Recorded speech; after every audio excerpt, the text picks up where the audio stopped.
Raslan 16 milyon mu? Hakikat 16 milyon. Chotki mashina. Xoraz mashina, Xoraz. Buna qarang. 1999-yilda ishlab chiqarilgan.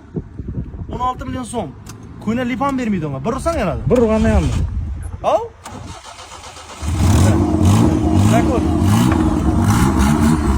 Mana men aytib turmadimmi? Yaxshilab tayyorlab beraman. Hurmatli kuzatuvchilar, xudo xolasa 16 milyon so'mga satdik mashinamizni mana.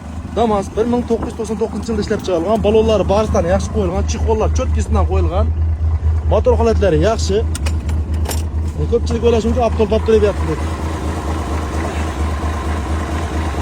Konkret. Motor saz, zadnimoz saz, korobka saz 16 milyon so'mga. Nima deyapti? Yana. Yan turibdi. Metanning surogi 1000 ham bo'ldi. 2032-yilgacha surogi. Yaxshi kunlarga